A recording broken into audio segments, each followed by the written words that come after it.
4 feet wide here in Dripping Springs. And then I started my market and all that, and I've never really used it. Do you believe it? But it's all set up, and we're going to do it now this year.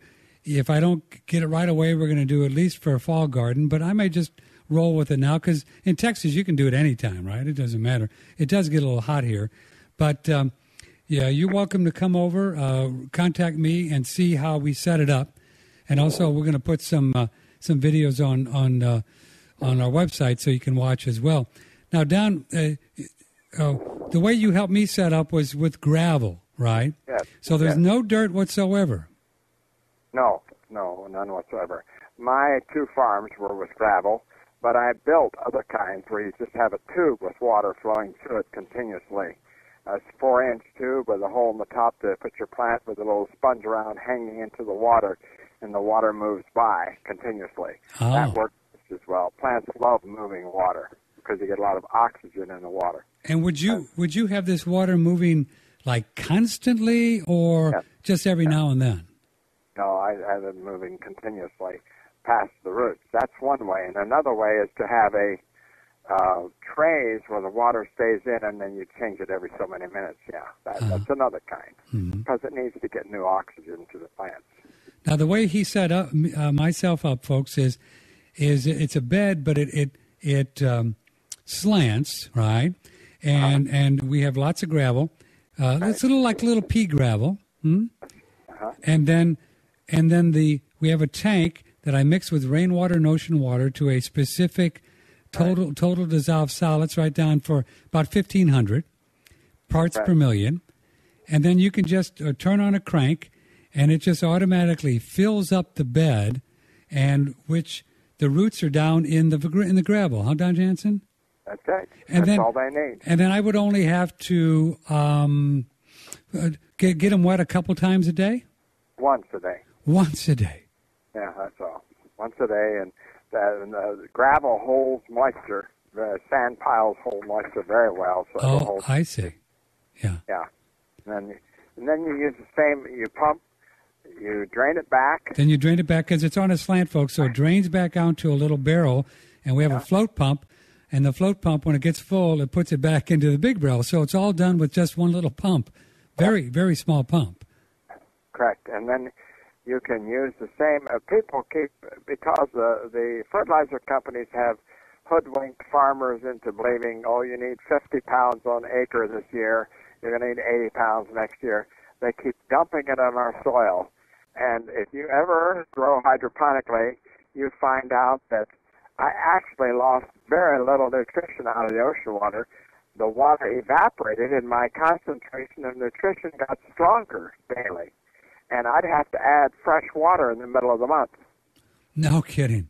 Yeah, I never added fertilizer ever after the first dose. You'd actually have to add more water because that's amazing. Because those little roots don't eat that much. We keep thinking like our obese Americans eat. That's what we were thinking of. Uh-huh. And, of course, the fertilizer company loves to say a lot of fertilizer, so they're never going to tell you that, hey, the plants don't eat much.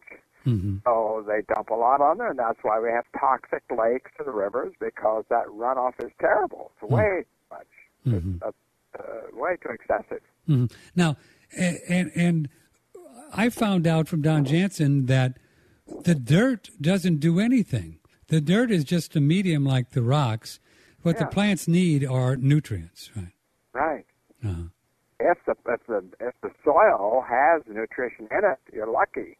But it's been leached for so many million years in the United States and most countries in the world now that it's all in the ocean. It's out of the soil. And they put in 3 and 4 and 5, maybe 10 elements, but that's a long ways from 90 in the ocean. So we're always underfed.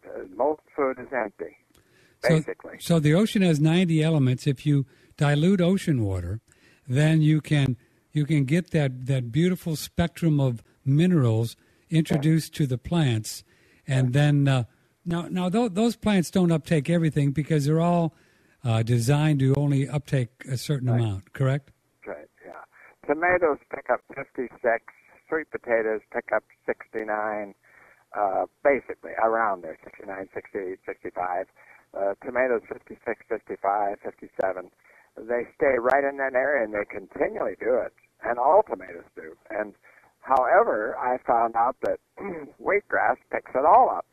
Grasses pick up all the elements, and that is phenomenal. That's why, really, I've quit growing vegetables and grow mainly wheatgrass anymore. And that's one of the most amazing things. When did you find that out, that grass will take up every mineral that you introduce to it? Well, I set a farm up at the University, Gulf Coast University, asked me to set up a test plant there, so I set up a 4-bed garden on their facility by the power plant. And I also grew tomatoes in competition with their regular fertilizer. And at the end, our fertilizer was superior in every way. Our plants were hardier. We put way more pounds on. The tomatoes lasted way longer. Everything was better in every aspect. So, but when I was finished, I had set some of the tomatoes, and I had put basil as a companion plant between the tomatoes. And I also had grass growing on the side, not on the beds, but on my own. So I took those good tomatoes and my wheatgrass and checked the enzymes in the lab close by here in Gainesville. And it came back that the essential amino acids of wheatgrass were 5 times higher than my ocean-grown tomatoes, all 21. And I thought, why am I knocking myself out for 3 months to grow a tomato when wheatgrass I can clip every 10 days, and I have a food that has 5 times more amino acids. It picks up all the elements. I had that tested, and sure enough, it took all of them. It's such a superior plant when you feed it ocean water that it's not worth growing other food. Yeah, but then you got to eat grass your whole life, though. That could get boring. Well, the cattle don't seem to mind it, so I figured I'd join them. The buffalo. Yeah, the buffalo. Don Jansen's with us. If you'd like to join us, 888-1net6, 888-1net6 is the telephone number on One Radio Network. I just think it's amazing that with all the species on the planet, that grass, which is, I would assume, one of the more plentiful species on the planet, in God's infinite wisdom, will uptake every mineral that you introduce to it. Yeah, it's just so mind-boggling.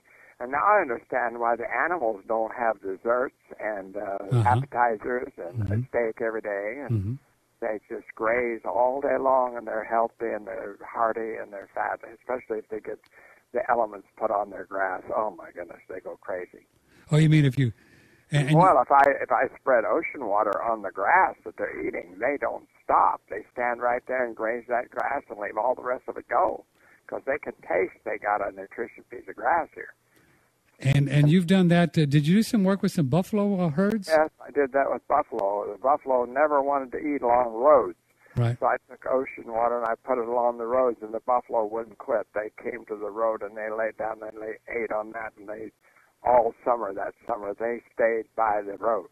And they hate people and cars and stuff, so they usually hit. And that summer they grazed on that edge just like lawnmowers. It was incredible. It was so different. I knew that I had something there. Well, animals know. They know intuitively what's in the grass. I mean, I watch my dog sometime, Bria, a golden retriever, who you'll probably hear bark during this broadcast. She's right outside. And she'll as you know, folks, if you have animals, she'll just pick around and smell and walk around, and she'll know exactly what to eat.